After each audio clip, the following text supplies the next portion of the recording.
Hello everyone, welcome back. Hope you're here for the right reasons. That reason is Fallout content. It's all I do for right now. Thanks for joining me. Alright, pop quiz. Fallout has one main group in every game, TV show, board game, and toy. Do you know who I'm talking about? That's right, it's these guys, the Brotherhood of Steel. In my last video, I briefly mentioned how these guys started, and told you about how the mutants in Fallout came out. In this video, I'm going to walk you through who the Brotherhood of Steel is, how they came to be, and what you need to understand going forward. What's up everybody, I like making Fallout content. I've been a fan since the first game that I played, all the way back in 2010 when I was just a little baby, and I just really need to talk about it with someone.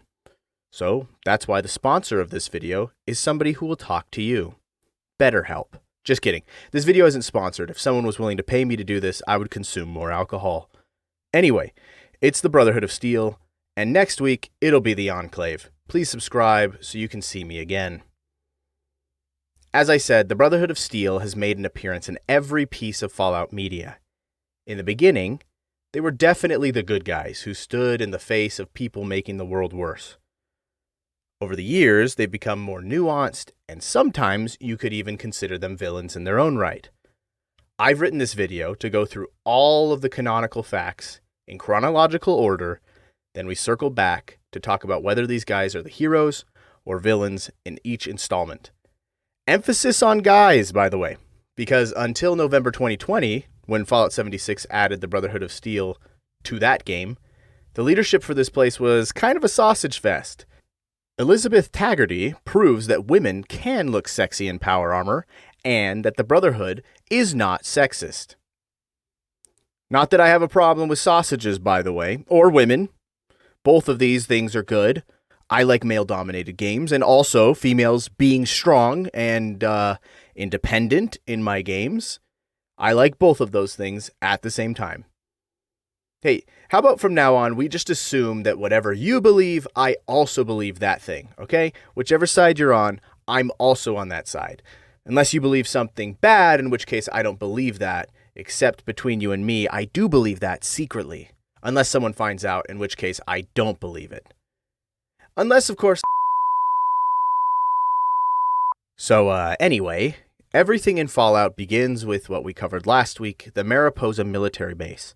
I made a video, so you should all watch that video, okay? Watch all of my videos. But just to recap, the story of the Mariposa military base has to be addressed here as well to make sense of the Brotherhood of Steel's belief system. Before the war, a company called West Tech. It's a defense contract. They were also working on a way to make humans rapidly, forcibly evolve in preparation for the continuing war with China. The Department of Defense couldn't have any secrets on this project getting out, so they moved the team under the command of Colonel Robert Speidel and Captain Roger Maxson, the hero of our show, to develop the project at the Mariposa military base. Under this new leadership, they would develop the Forced Evolutionary Virus, or FEV, which softens and changes the DNA of living organisms. For humans, this meant becoming a ghoul in smaller doses and becoming a super mutant in higher doses, as well as occasional entification. On October 10th, 2077, Roger Maxson caught wind of the human experimentation. They were experimenting on United States military prisoners. Some would argue those are his colleagues. While the colonel locked himself away, Maxson took action, stopping his own soldiers from murdering the scientists and setting things up so he could interrogate the scientists. The chief researcher was first to be interrogated. He told Maxson that he was obeying orders from the U.S. government, just like Maxson. Maxson didn't believe this and kept interrogating him. This enraged the researcher, Robert Anderson, until he began to scream at Maxson that he had no right to take him or his men prisoner. At the cessation of this polite conversation, Maxson killed the man in cold blood. Like any good father, when he heard things he didn't like, he became excessively violent. Colonel Speidel kills himself in his office, whether this is because he believes the scientists and cannot live with the actions of the government, or because he too was ordered to go along with inhumane experiments, or simply because he couldn't make any conclusions. We don't know. We didn't ask. What we do know is that Maxson continues his interrogations, killing each scientist one by one, just like Robert Anderson. The scientists' stories remained consistent, but Maxson simply could not or would not believe the United States sanctioned such experiments. This continued until, on October 20th, Captain Maxson declares himself and his unit in full secession from the government. This is kind of like when my stepdad hit me, and when my mom found out, he just broke up with her. Problem solved, Roger. During this time, he demands answers from the government itself, sending messages to higher-ups using Mariposa's communication channels. He received no answer, and on October 22nd, he ordered that his soldiers' families come and shelter with them at Mariposa. Then, everything changed when the Fire Nation attacked. Everything changed when the bombs fell on October 23rd, 2077, and fire rained from the sky. Mariposa had its own bulkhead, and Maxson and his soldiers and their families were safe from atomic devastation. Unfortunately, the original West Tech facility, where they had originally made FEV, was also hit by a bomb, and the FEV was vaporized, imbibing the air with the FEV and affecting millions of people. On October 25th, one of Maxson's sergeants volunteered to take a radiation reading of the surface and reported that there were not significant amount of radiation outside. They couldn't have known that in addition to nuclear fallout, there was now a more sinister substance outside. They had no way to measure the amount of FEV in the air they would be breathing. Maxson and his Brotherhood buried the scientists outside the base and left on October 27th. Okay, so that about catches us up to what we already know from the last video I made. We now find ourselves at the real origins of the Brotherhood of Steel. You could argue the Brotherhood started on October 20th, when Maxson and his soldiers seceded from the United States military officially. But it could also be at this moment, as they wandered the wasteland of nuclear wastes that was once the United States of America. Now, the next part of the story has biblical overtones. Well, kind of. It has Old Testament overtones, so it isn't necessarily a Christian Bible, it's more of a Jewish Bible, which is fine, it's the Torah, unless that offends you, in which case I'm also offended, because I'm one of the good ones, remember? Look, I didn't write the game. Maybe Roger, the character, is supposed to be religious. Anyway, the group went south to the Lost Hills bunker and made it their home. This journey is what they call the Exodus, in the Brotherhood's own history. Much of the Brotherhood's history is steeped in biblical analogies, so I am going to give a little bit of background so it makes more sense. Exodus in the Bible is a book that covers the period when God's chosen people wander the desert to reach the promised land where they can worship their God in peace. In that book, they were driven out of Egypt because they were slaves to the government there. It is theorized that Exodus in the Bible lasted 40 years so that the older generation of Israelites would die out and a new generation could carry the traditions of the Lord. To me, that makes the parallels here clear. Maxson knew he needed to create a new religious mythology if his followers were going to follow him. He felt that he had left an evil, corrupt government and had led the children of America out of bondage to a promised land where they could practice what they pleased. Now, the journey was hard, and they wandered aimlessly in the desert. This effectively created a brand new religion for Maxson and his followers. The Exodus was arduous, and while many of the soldiers were safely encased in T-51 power armor, their wives and their children were not. Many were killed by raiders and bandits, despite the soldiers trying to rally to protect the civilians. A group led by Sergeant Allen, who was the guy who originally read the surface radiation levels, this guy, he broke off to investigate that original West Tech facility to see what the FEV situation was there. He was never seen again. Additionally, Maxson lost his own wife in a raid before they reached the Lost Hills. Anyways, like any good paramilitary organization, in addition to the mythology to give a common belief system, they needed a strict code of beliefs that would guide them in their new world.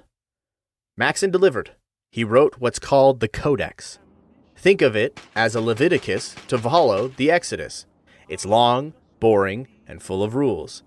There are lots of ins and outs to living in the Brotherhood. The most important part to understanding the Brotherhood of Steel is the pinnacle of their belief. Maxson spoke of a place he called Eden. This place was metaphorical, not a physical place you can go to. It's a future where all dangerous technology has been collected and removed from regular people by the Brotherhood. The final stage of Eden was the High Elders of the Brotherhood would then use the technology in a peaceful way to reestablish civilization in the United States. These ideals should inform all of the actions of the Brotherhood of Steel. They are either trying to remove dangerous technology from those who would use it, or they are trying to use said technology to reestablish society to the state it was before the war. Like I said, there's all kinds of rules and laws I'm not going to get into right now. But overall, they were interested in 1, collecting technology, and 2, so they could rebuild one day. With that, we've covered the foundations of the Brotherhood of Steel. That was the starting point. Every iteration of the Brotherhood from here on out will be based on Maxon's original Brotherhood, but will have unique, identifiable differences that serve the game or show they appear in. However, by watching to this point, you have a basis for understanding the context of the Brotherhood of Steel wherever they happen to appear. Congratulations. In a way, one way to judge the Brotherhood, whether they're good or bad, is on how well they keep to this ideal. Another is based on whether this ideal is a good thing at all. Like I said, save your questions. At the end, we're going to discuss a good and bad and pros and cons and all that. From here, I'm going to talk about each Brotherhood of Steel as they appear in each major Fallout installment in chronological order of the years in the Fallout universe, with respective to their location. There are essentially 3 timelines in the Fallout universe, which some have taken to calling the good, the bad, and the ugly.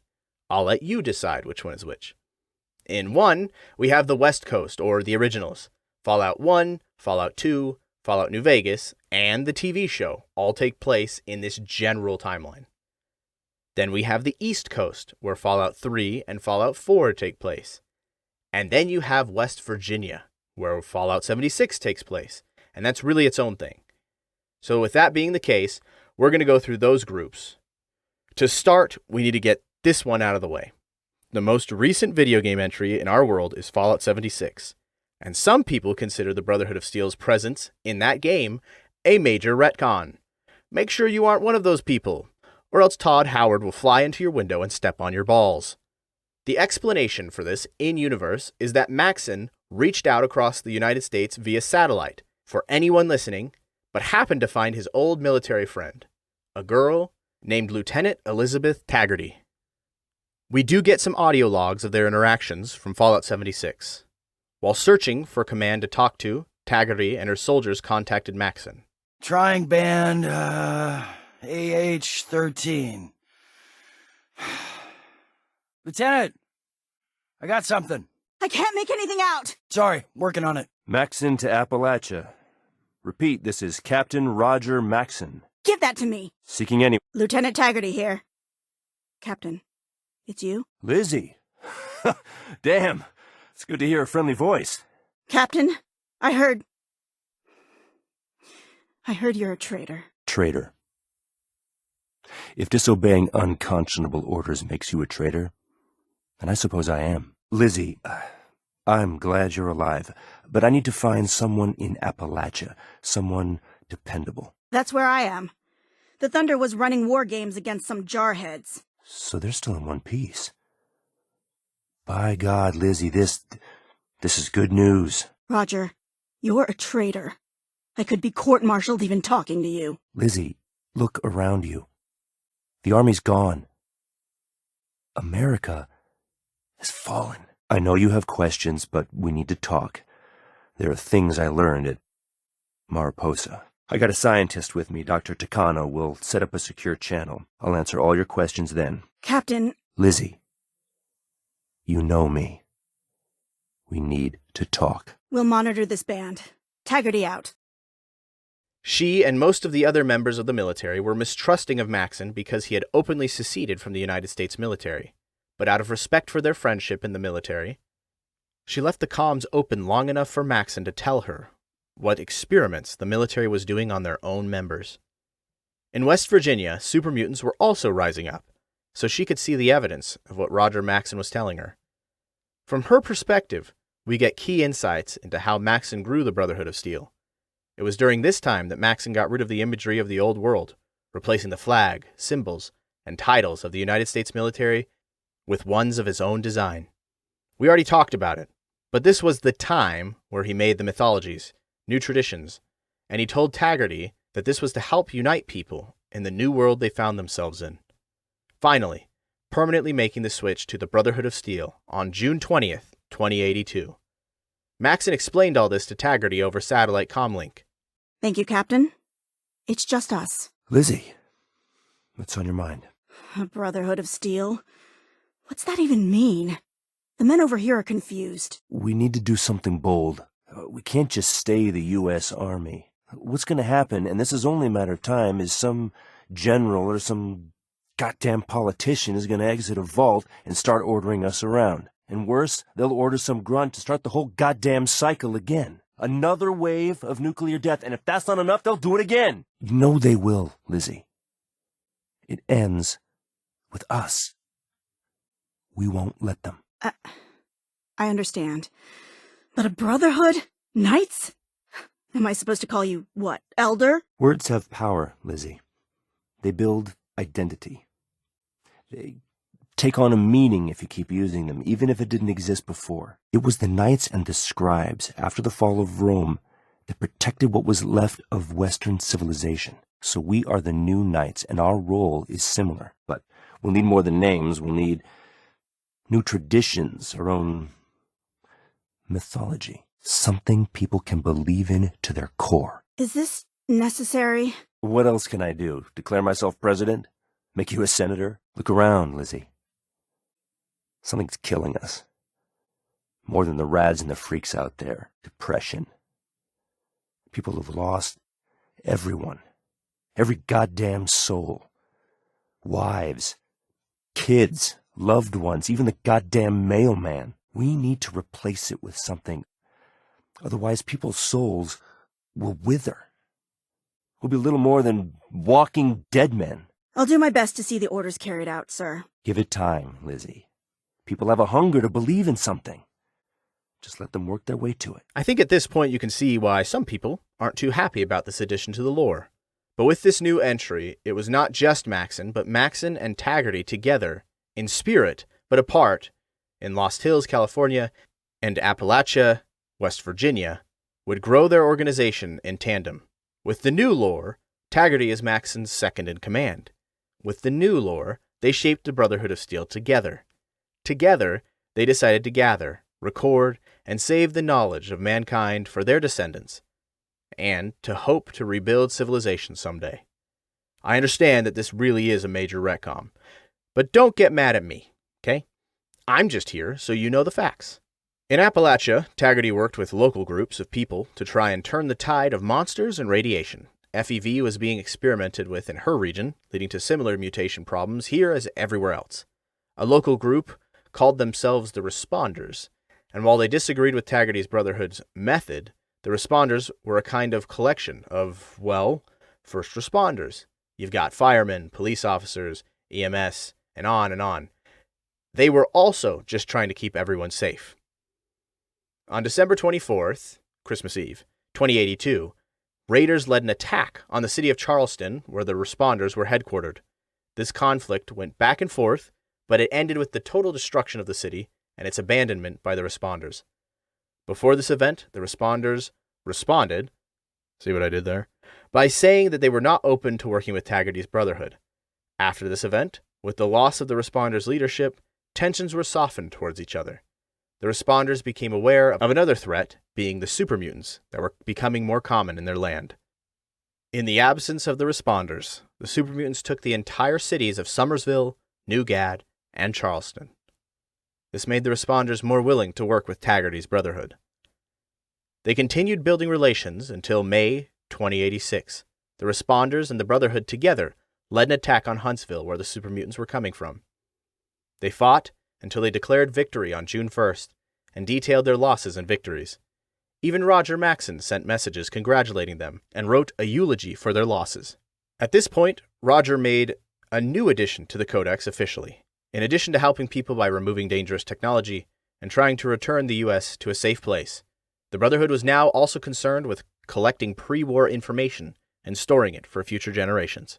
Things started to get a little bad for the Appalachian Brotherhood at this point. Their special mix of climate, indirect radiation, and FEV had led to a new mutation referred to as the Scorch. New animals and people affected by Scorch began appearing. Between Brotherhood members in Appalachia and the researchers in Lost Hills, they projected that the Scorch Beasts could be an extinction-level event in the United States.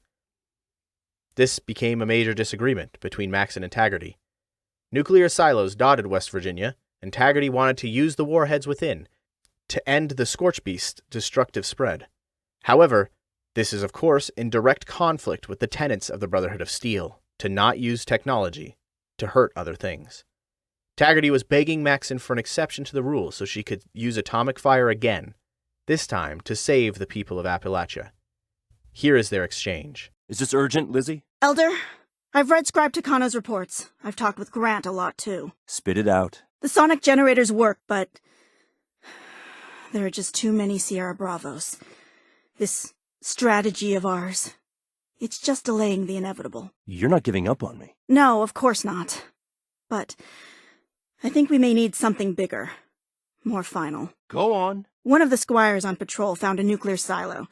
Still functional. What? Even you, Lizzie? Are you out of your goddamn mind? Look around! Look at everything! The death, the destruction, the end of the world?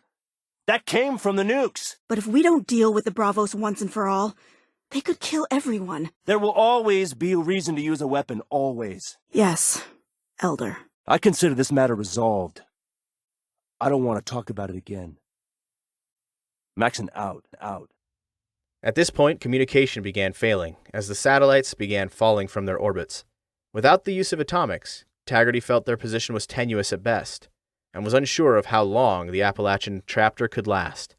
This is the final communication between Taggarty and Maxon. Lizzie, Takano says the satellite's failing. So, this is it. Elder, I'm not ready for this. Can't the scribes do anything about it? No.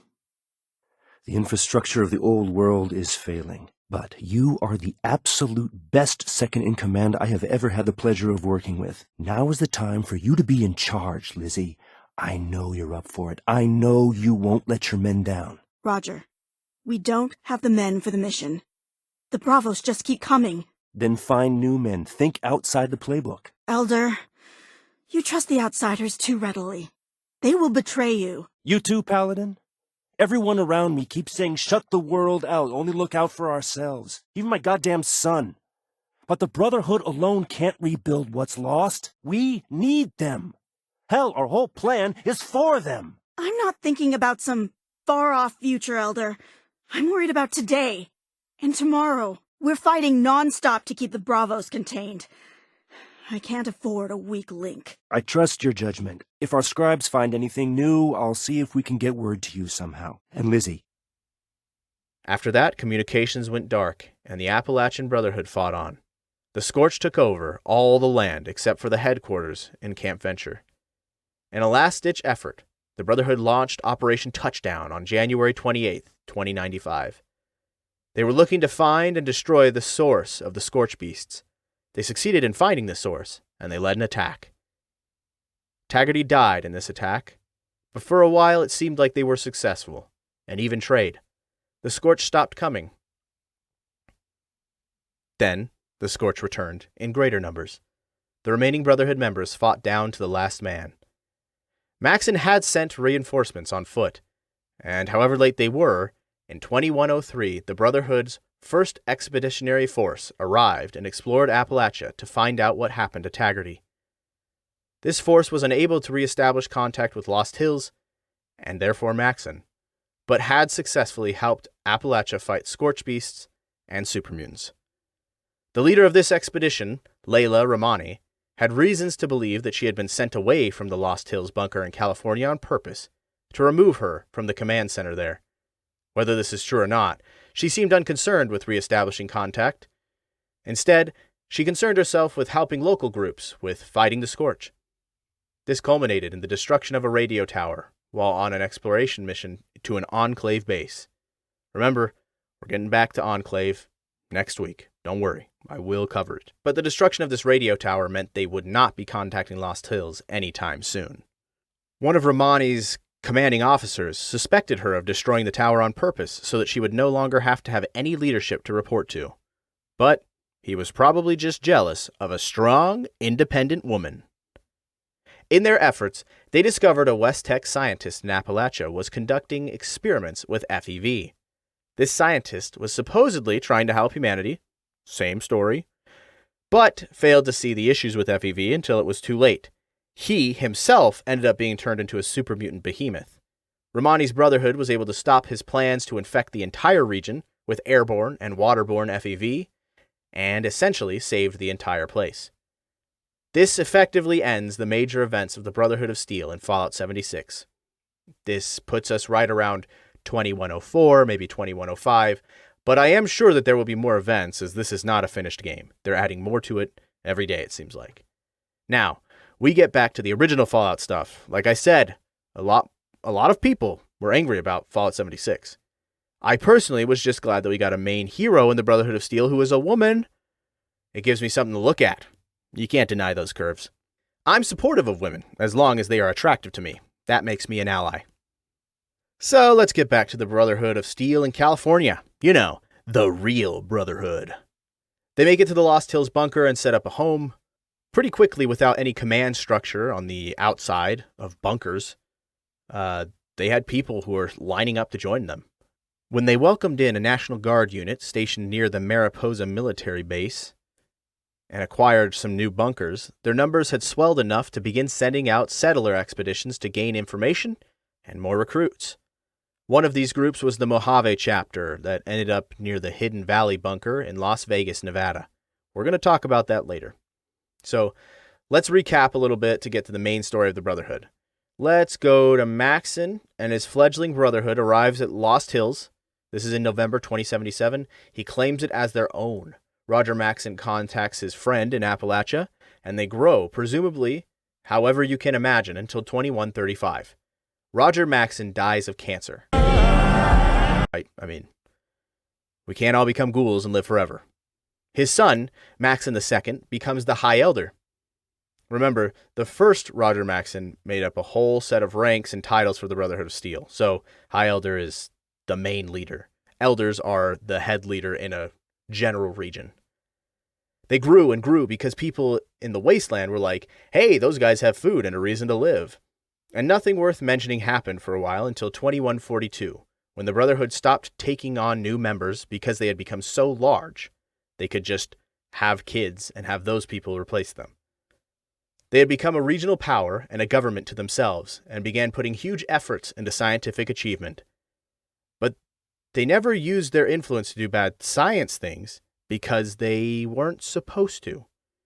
They traded openly with the Hub, and in 2150 began fighting with a local gang, the Vipers. In 2155, Roger Maxon II led a mission against them. During that mission, he removed his helmet, and a Viper was able to hit him with a poisoned arrow, killing him within hours. Imagine having power armor, designed to take on tanks during the war with China, and you die to a guy with an arrow. And remember, this guy took off his helmet presumably to get fresh air.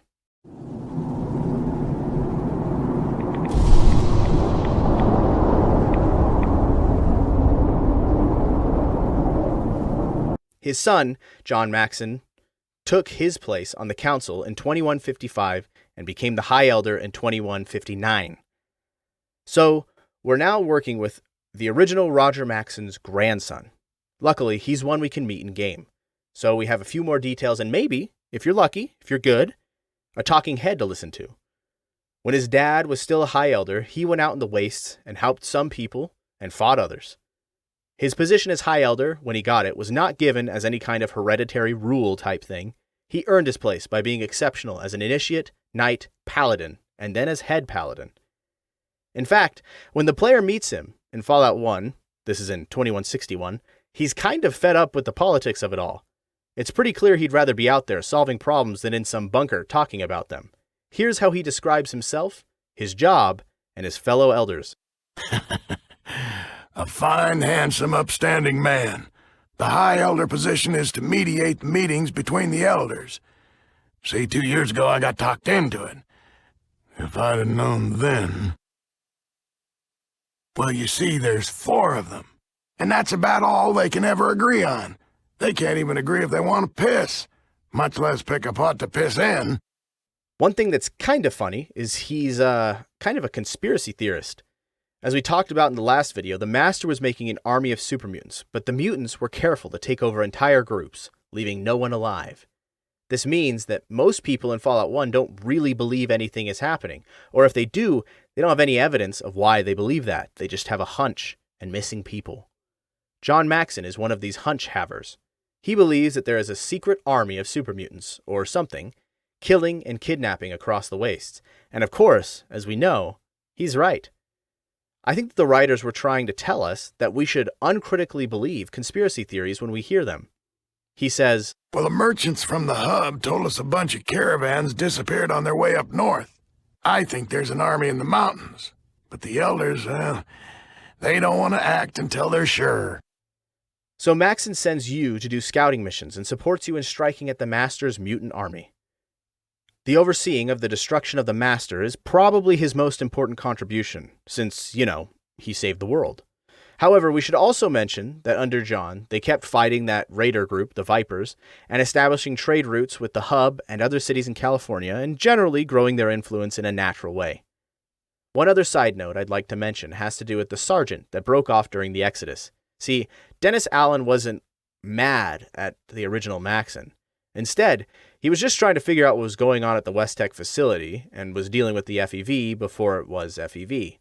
If you watched my last video, you know that the Mariposa military base and the FEV project was only started in response to the success that West Tech already had in their own facility. The sergeant just wanted to go and see that facility, since he and the rest of the Brotherhood of Steel had only just discovered how awful those experiments were at the military base. The Vault Dweller in Fallout 1, the main character, can go and get the sergeant's journal from the wreckage of this facility. Just a note that the Brotherhood is interested in their own history. It's not just lip service. They actually want to find things. After that conflict with the Master, the Brotherhood traded with the cities around them, introduced certain kinds of advanced technology, and focused on research and development, like weapons. They became a powerful force in the wasteland and probably the most powerful group around. Unfortunately, this led to a kind of confidence for the Brotherhood based on their position as the largest power in the area.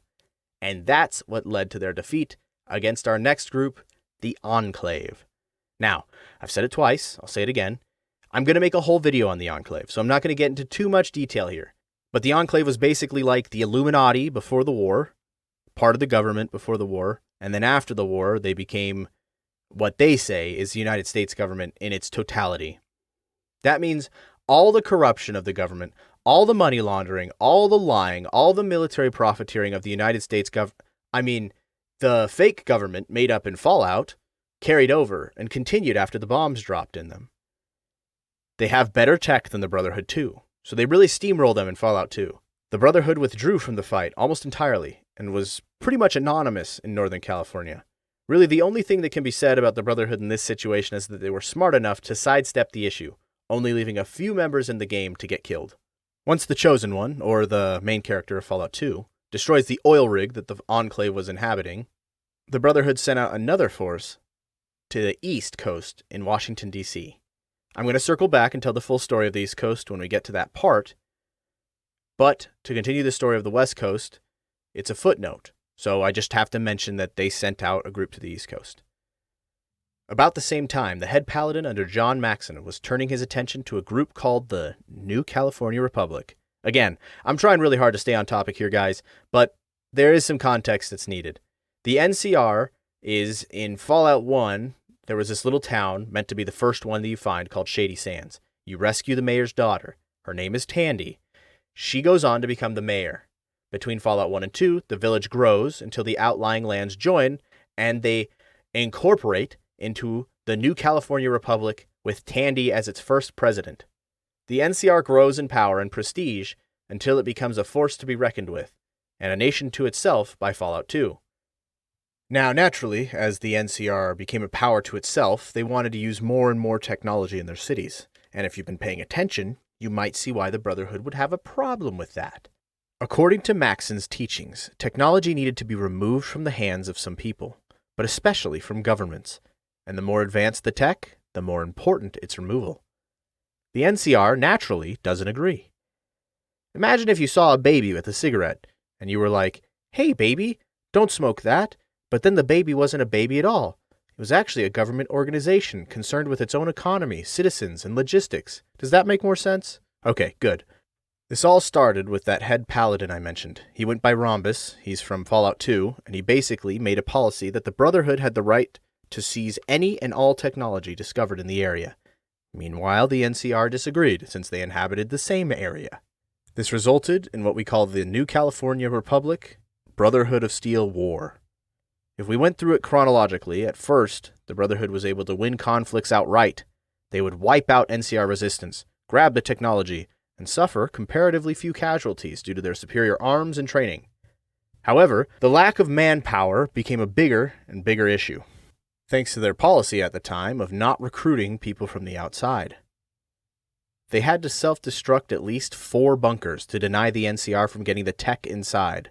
This escalated through the wasteland, on the west coast, eastward, all the way to the farthest reaches of the NCR. Remember how I said the Brotherhood spread outward and one of those groups settled near Vegas? Well, we're talking about them now. They sent a High Elder from this group. He went by Father Elijah. He was extremely focused on technology. This may have been a good thing when he was chosen, but it led to conflict. See, the Brotherhood wasn't the only one focused on expansion.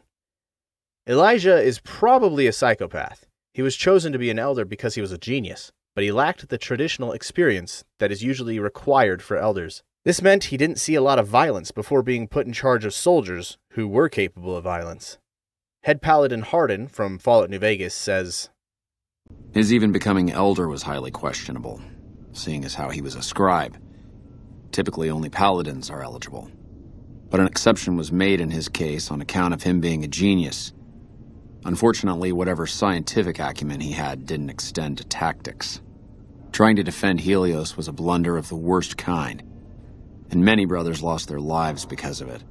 Many of the senior paladins, myself included, advised him to fight a retreating action, but he refused to budge.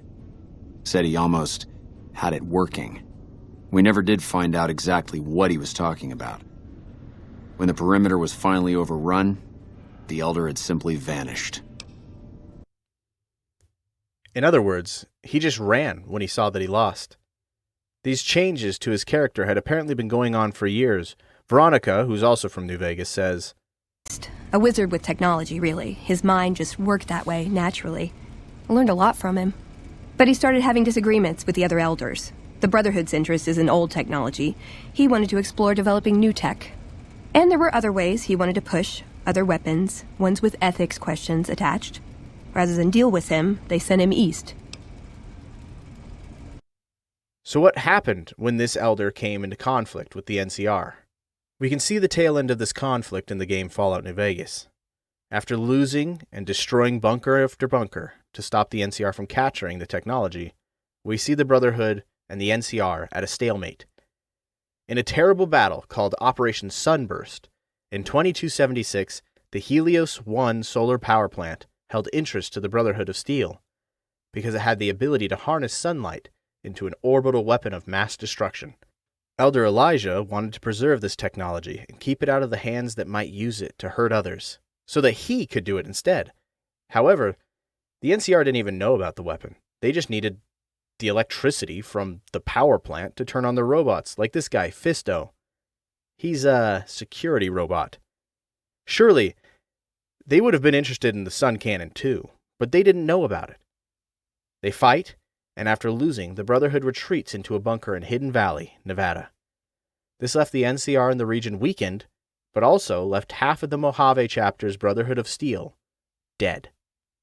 When Father Elijah, the High Elder, disappeared in disgrace, after the defeat, the High Elder that would take his place was Elder McNamara. He was essentially frozen by fear. He was too scared of further losses to risk any activity outside of his bunker, but also too scared of breaking the Codex and tradition to allow recruitment of outsiders.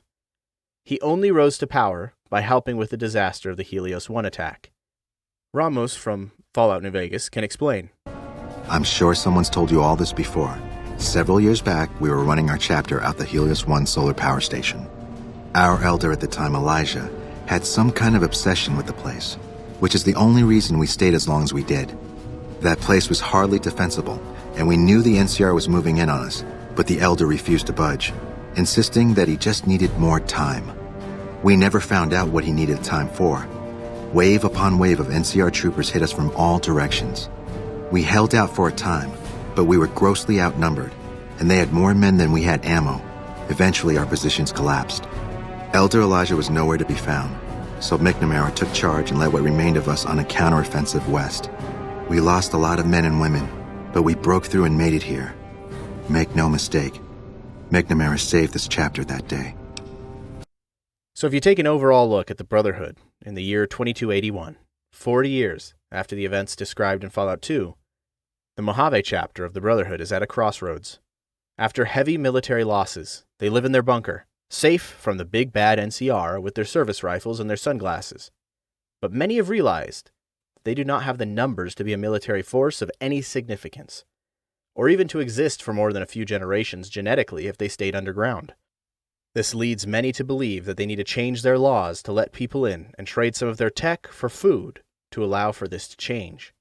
On the other hand, the Codex encourages them to keep their technology hidden and safe, and tradition encourages them that outsiders cannot be trusted, and therefore, they should never be let in. Their elder is paralyzed by fear. The last elder led many of them to their deaths by trying to hold the solar power plant, and the new one is terrified of making the same type of mistake. So he just sits and doesn't make a decision. You can't make the wrong decision if you don't make any decision. Remember that, kids. During New Vegas, there are a lot of decisions the player can make, like playing games with the robot that I mentioned before. Please assume the position. You can destroy them outright, or you can bring out new evidence to help them establish a peace with the NCR, or you can even ignore them. One thing you can do is supplant Elder McNamara on a technicality and bring Paladin Hardin to be the new elder.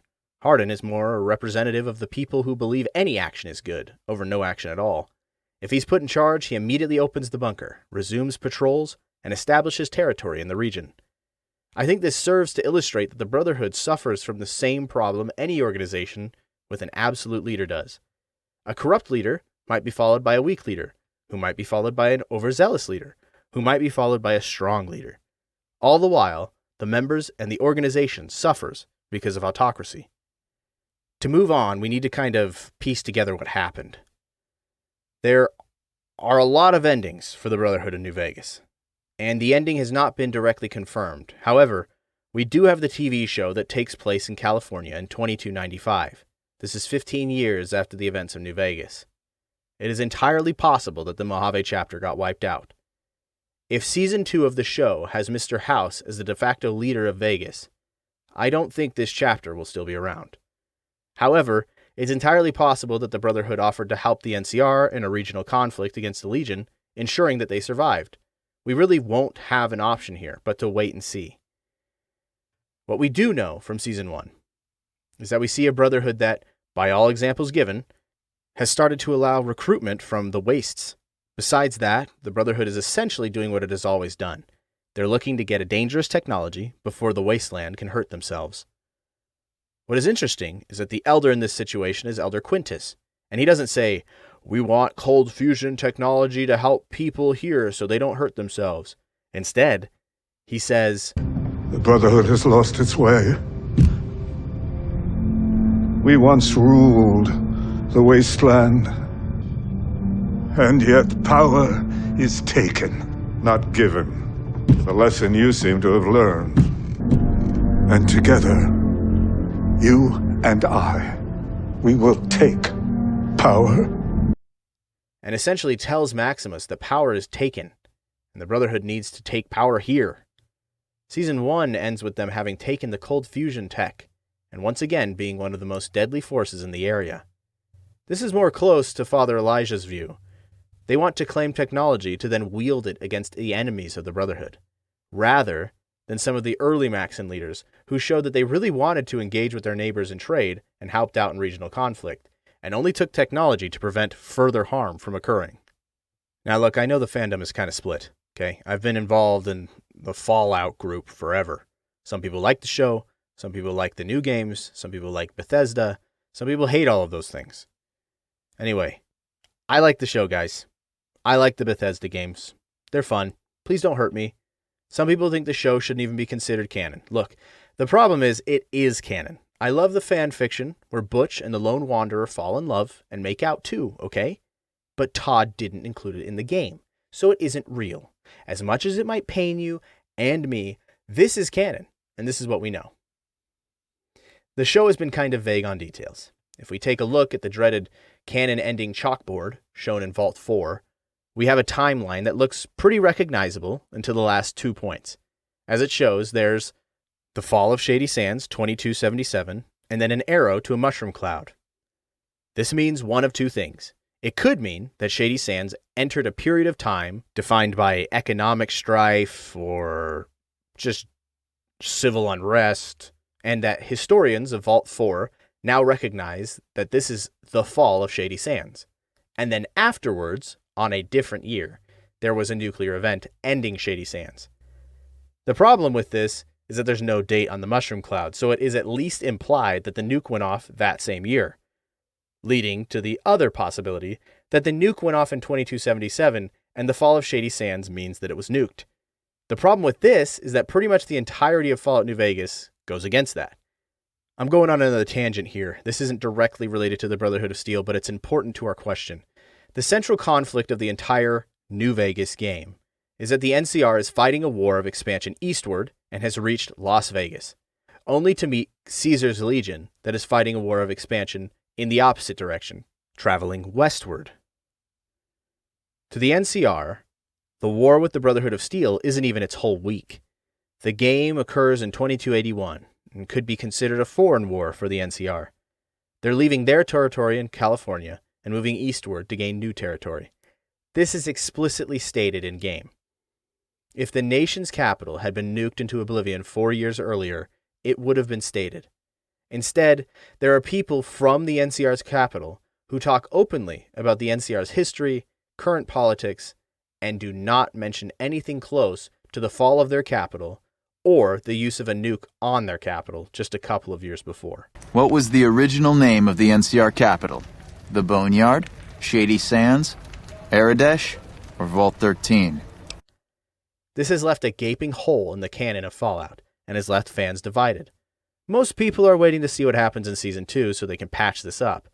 But some people have already decided that Todd hates them and doesn't care about their favorite game or their families. For the sake of understanding the Brotherhood, however, note that the Brotherhood's depiction in the show is lore accurate, though the leadership in this chapter have clearly decided to open up recruitment and pursue military might in addition to their main goal, which is taking dangerous technology out of the hands of wastelanders. They also are clearly open to fighting with the NCR, as you could argue that Moldaver is the current leader of the NCR and is trying to rebuild the capital, and the Brotherhood is very open to starting a hot conflict to stop this from happening. It is also arguable that this chapter isn't living up to the ideals laid out by Roger Maxson, even if they are technically not breaking any laws laid out by the Codex. Alright, so that's 2 timelines down. That's the West Coast and the Appalachian Brotherhood. Anyone savvy in the world of Fallout will know that there are 3 timelines going on right now. There's that one, and the East Coast. So let's take a look at that one. In 2252, I already mentioned, Lost Hills sent out a group to recover technology in the nation's capital. This was under another leader, Paladin Lyons. Lyons arrives in what we call the Capital Wasteland in 2255 and successfully retakes the Pentagon, renaming it the Citadel and establishing it as headquarters for the Brotherhood of Steel in the region. You might think he found all the secret missions done by the CIA, FBI, or DOA, or that he was able to track down all of the missing funds that has been missing from the Pentagon for several decades. But the truth is even more sinister. Deep in the bowels of the nation's most important military office was a giant f***ing robot. This secret weapon was called Liberty Prime, and basically, you picture the Iron Giant, except instead of being an alien robot, this one is a robot who hates aliens, and communism specifically. It was thought that if this robot could be restored, the Brotherhood could use it to restore their reputation and become a force to be reckoned with again. In response to this early success, Lost Hills instructed Paladin Lyons to build a permanent presence in the Capital Wasteland and continue recovering relics. The next mission they went on was to Pittsburgh, Pennsylvania. Presumably, this was to return the industrious city to its former productivity and begin manufacturing in the area. What they found was worse than they could have expected. A special blend of radiation and FEV had created a new mutant, the Trog, who was as ferocious as they were mindless. Instead of taking the city and restoring it to some usefulness, Lyons purged the city, sweeping it in a single night, killing everyone who resisted and taking only 20 children as survivors. They then trained those people into the ranks of the Brotherhood. One of them can tell you about this event, calling it the Scourge. Now that's a story. The only reason I'm here is because of Elder Lyons. You see, I grew up in the pit. Don't suppose you ever been there, huh? It's about 500 clicks to the northwest. Place is a nightmare. 3 irradiated rivers coming together. People there were not well. But the Brotherhood of Steel came down on the place with a righteous hammer. They called it the Scourge. It was a Brotherhood operation. They marched in and swept the place clean. Most of the people there were half-mutated, cancerous, vile things. And these people, rape gangs, torture squads. It was pure chaos there. The Scourge is the best thing that could have happened to it. This was way back, before the Citadel was fortified. Part of the early recon after the Brotherhood first arrived in this area. One night, a squad of brothers led by Paladin Lyons swept into the city from over Mount Wash, tearing apart anyone who stood against them. They were completely outnumbered, and still they razed that place to the ground. As they swept through, the Brotherhood policed up every non-mutie child they could find. Turns out there weren't that many. Me and maybe 20 others. The younger we were, the less of a chance that we were mutated. It was ugly work, no doubt, but it had to be done. I'll never forget the sight of the Brotherhood of Steel breaching the breast of the mountain at dawn. Elder Lyons brought us all back to the Citadel. He said it was the safest place he knew of. This place was still being converted. He put us in as initiates and kept a watchful eye over us. He was tough, but he taught us to stay alive. The man's like a father to me. There was only one Brotherhood casualty. An initiate was buried under rubble and left for dead. Later, this man would emerge, name the city the Pit, and take it as his own. He did restore it to some measure of industriousness, but did it on an economy of slaves. This man was called Asher, and he was the first of Lyons' mistakes.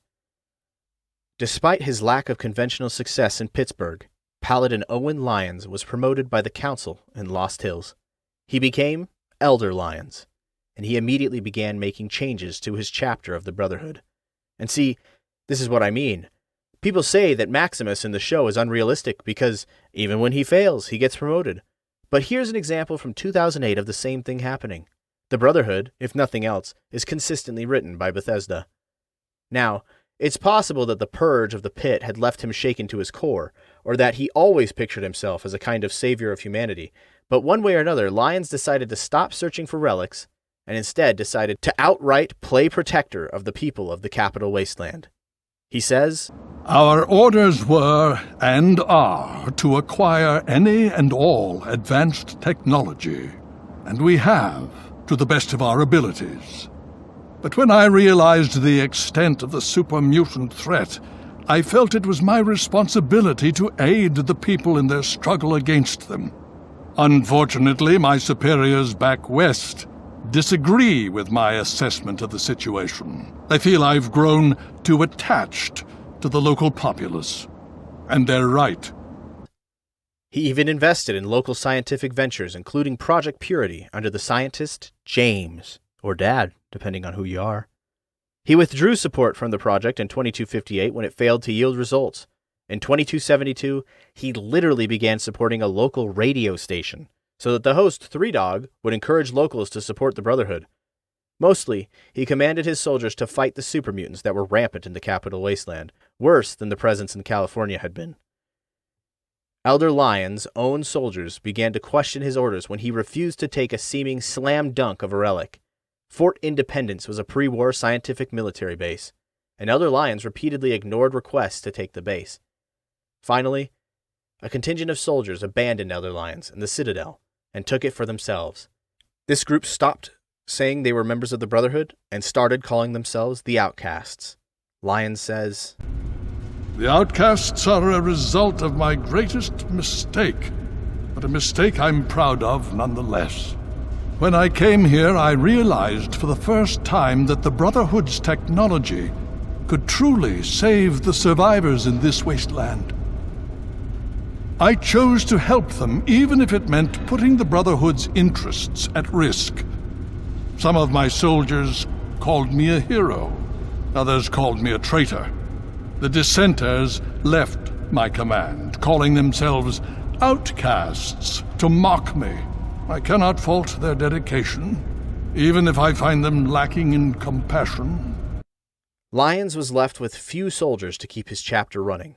You could say this lion had become a lone wolf. As Elder Lyons had given up on finding relics, the Citadel and the Capital Wastelands Brotherhood chapter began losing strength. As they fought the super-mutant scourge, their strength waned even faster.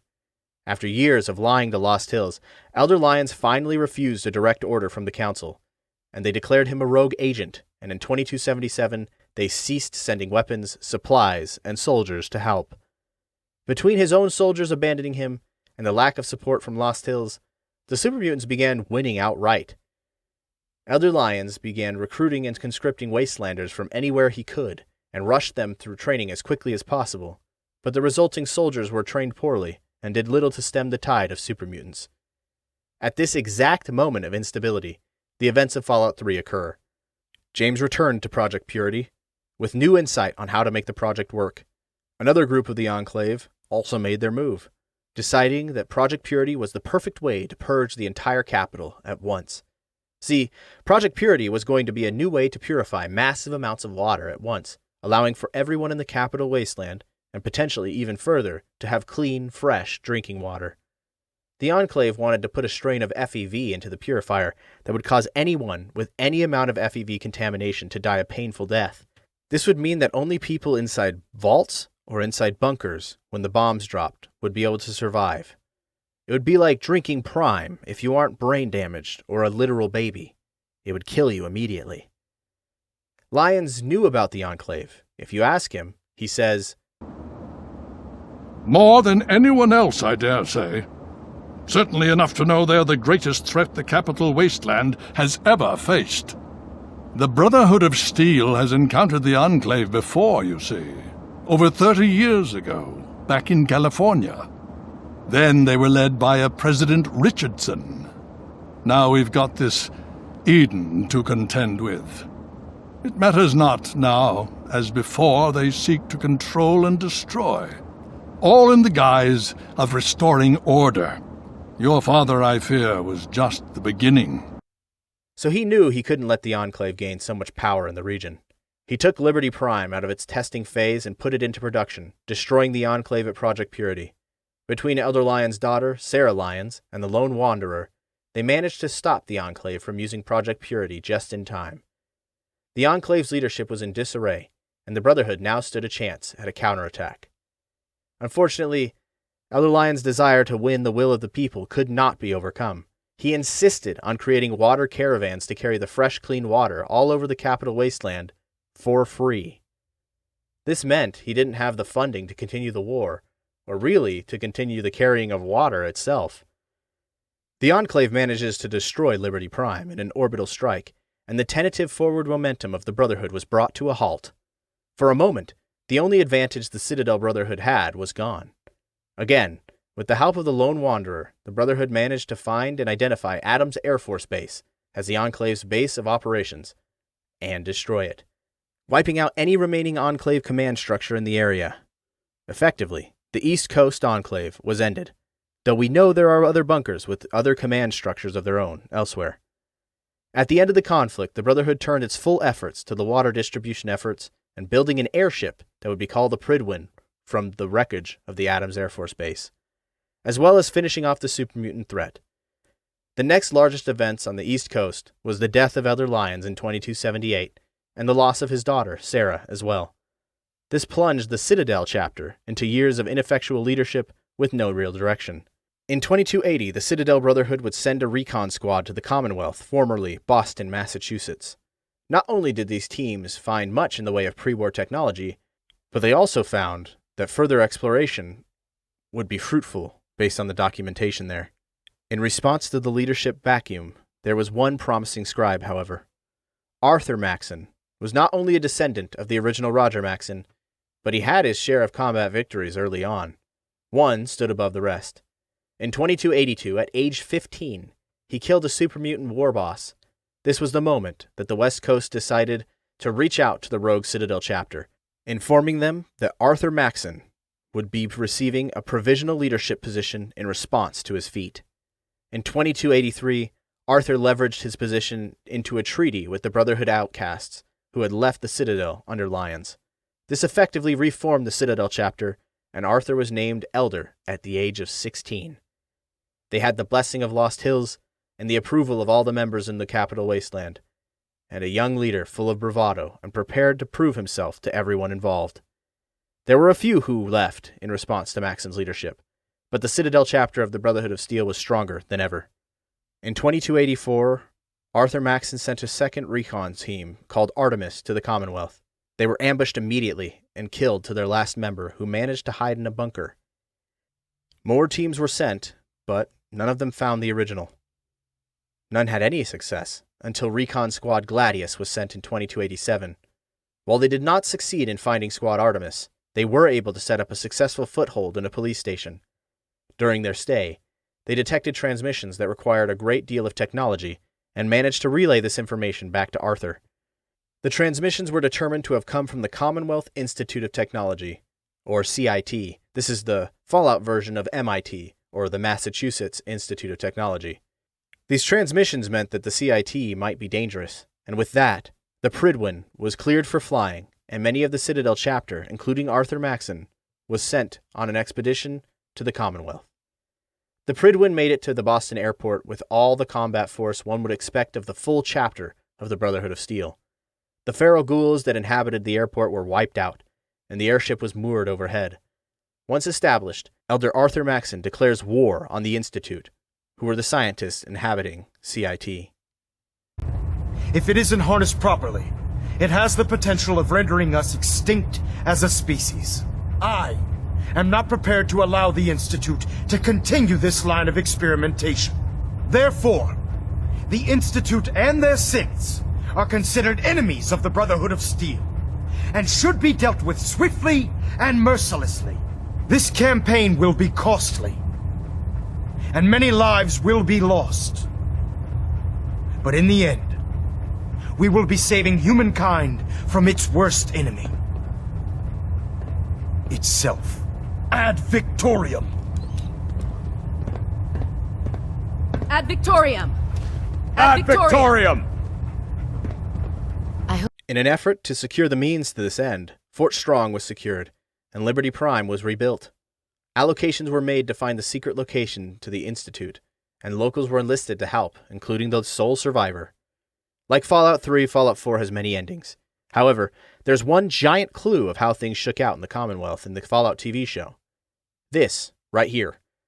That is the Pridwin. This means the victory was attained over the Institute, because otherwise the Pridwin gets blown up. There could have been an ending where the Institute destroys the Brotherhood and vice versa, or where you used a railroad to destroy both, or the Minutemen to destroy both, but the fact that the Pridwin still exists means that either the Minutemen destroyed the Institute only, or that the Brotherhood destroyed everyone else. So let's talk about whether or not the Brotherhood counts as a heroic faction. There's been much said about this faction in all of its installments. There's also been a lot of discussion on whether or not Bethesda's depiction is accurate or not. Oh, and one thing. I'm not even going to talk about Fallout Tactics or Fallout Brotherhood of Steel. The writers don't address them, and neither will I. For the sake of discussion, let's narrow down what we might have called the elders of the Brotherhood of Steel and the chapters they were in charge of in their day. We have Elder Roger Maxon, the founder, Elizabeth Taggarty of Appalachia, John Maxon, the grandson and High Elder in Fallout 1, Father Elijah and Elder McNamara as seen in Fallout New Vegas, Elder Quintus of the TV show, Elder Lyons of Fallout 3, and Elder Arthur Maxson of Fallout 4. I think one of the most fun and complicated of this group is the founder. In Fallout, he is presented to the player as a hero by almost all of the Brotherhood. But this is like asking a Soviet how they feel about Stalin. Sure, it's true that Maxson had a human reaction to the human experimentation at the Mariposa military base, and yes, the government of that United States in Fallout is evil, as shown by the Enclave.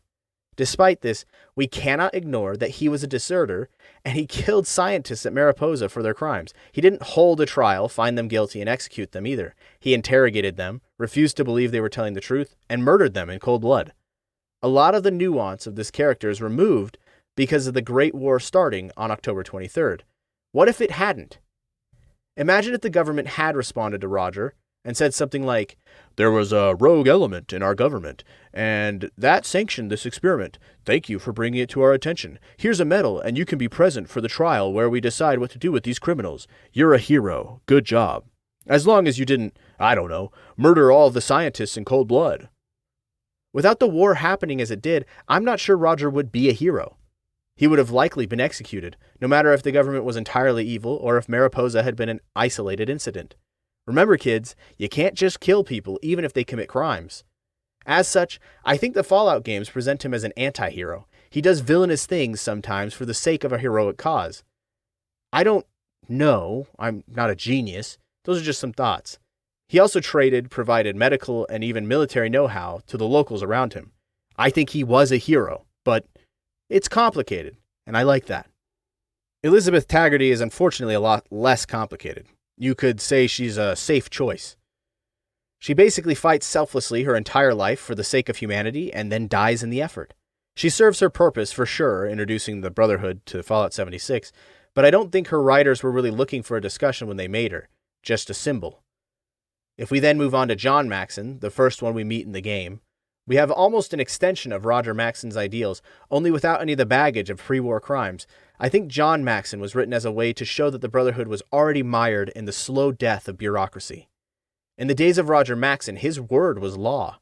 Already, just 2 generations later, the Council has made responsiveness slow and laborious. Still, the Brotherhood is committed to helping people in the wasteland around them, and only uses military force when absolutely necessary. I think John shows wisdom by seeing through the bureaucracy, while also allowing for the entire Brotherhood to have checks and balances. I think he's less interesting, but more straightforward as a hero.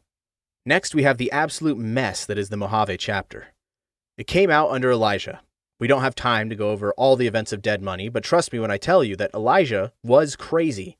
He was looking for technology to rule the wasteland around him. If he had managed to take over the Helios solar power plant, I guarantee you he would have used the orbital cannon it controls to rule the Mojave with an iron fist. He would kill and take whatever he wanted. I'm not saying this as a guess. There is actual canonical evidence of this being his plan. When he left the Brotherhood in disgrace, he ran to a place full of unique, destructive technology, and then he used it to enslave others and take over an entire city. If the player chooses to help Elijah, they can help take over the entire Mojave. In other words, the writers use Elijah to show the player that all it takes for the Brotherhood to become a tool of a dictator is for one elder to decide to use them as such. Conversely, his replacement, Elder McNamara, is so timid and scared to make his mistakes that he leaves the remaining Brotherhood members wide open for stagnation. He's happy to rot in a bunker forever if it means he isn't remembered for the same kind of travesty as his predecessor. In his potential successor, Hardin, he just continues the chain of leaders swinging from extremely passive to extremely militaristic and back and forth. Without a better organization, the Brotherhood will continue to change from one extreme to the other. Then we have Elder Quintus from the show. We haven't seen much of him, unfortunately. So far, I think it's safe to say that he mostly serves as a plot object for Maximus. That said, I also think it's safe to say that he's being set up the same way Father Elijah was set up. He seems willing to take from others for the sake of setting up his own power. And it is his power, not the Brotherhood's. He wants to take for himself and give nothing back. He is wielding the Brotherhood as a means to his own ends. I'm going to stick out my neck here and say that he's probably an evil character. Maybe I'll be proved wrong by future seasons, but I think it's safe to say that he's going to do worse and worse things. Whether this is done as a foil or a test for Maximus remains to be seen. Then we have Elder Lyons, another interesting one. I think he was either written to be so harrowed by what happened in Pittsburgh that he can't help but help everyone, or being written as some kind of savior complex, where he believes the world needs him to save it. Now, giving credit where credit is due, it doesn't really matter. No, really think about it. If you're some poor wastelander living in Rivet City, does it really matter why the Brotherhood of Steel Knights are killing the super mutants and keeping you safe? Do you really care that their leader is sacrificing their sacred oaths to preserve technology because he's truly altruistic, or because he fancies himself as a savior? Probably not, right? You just know it's good, and your liver isn't being crushed in the mouth of some Frankenstein-looking creature. Now, if we look at the Brotherhood from the Brotherhood perspective, this matters a lot more. Lion He is willing to lie, disobey orders, betray his oaths, allow his soldiers to partially mutiny, die, and his soldiers to die, all because he can't help but help people? Is that guy a hero? To some, yeah, definitely. Is he a good leader? Absolutely not. He cannot be trusted. Imagine if you were a business owner and one of your employees just lied to you at every chance they had, and you came to find out that the whole time they were like feeding stray dogs in the alley behind your store. Sure, it's nice that they did that, but you could even argue that it's morally good, but they're not a good employee. They'd definitely be fired. They're still a liar and a thief. Lyons is arguably a liar and a thief. He might have had done those things with the best of intentions, but you couldn't trust him to run your store, let alone run the Brotherhood of Steel. Definitely a complicated character. In direct response to his mistakes, we have Arthur Maxon. Because Elder Lyons chose to betray his Brotherhood oaths, Maxon is almost too resolute on his. Throughout Fallout 4, he authorizes his men to extort local farms and farmers. At one point, he finds out one of his men is a robot created by the Institute, and despite knowing them for decades, is prepared to kill them instantly. From his perspective, this is like a childhood friend getting rabies or something. Even if you agree that this soldier needed to be put down because they were dangerous, he does it without batting an eye. He's not like, how sad, I'm really torn up about this. He's like, kill this thing right now. You can only convince him to stop if you're physically willing to stop him and have a high charisma. He holds no one nearer to him than his role as elder. There is no family member, love interest, child, or anything else that would make him question his goals or methods. It's very easy to see his shortcomings as a man, but it is equally easy to see that if you wanted something done, he's exactly the leader you'd want on the mission. So there you go, guys. That's the video. Sorry it was so long, unless you like that. Do you? Do you like it like that? Please leave a comment below if you like long things. If you like it long, please. Can you leave a comment below? Can you leave a like? Can you leave a subscribe? I don't know, guys. This took a while to write and even longer to record and find footage for all of it. I plan on publishing another video next week about the Enclave. Just another getting all the facts type video. You should probably subscribe if you want to see that. If you don't, I can't legally tell you that you're safe from a car bombing. I'm not saying there is a correlation between subscribing to my channel and not getting car bombed, but I'm also not saying there is a correlation between subscribing to my channel and not getting car bombed. Just, think about that for a while.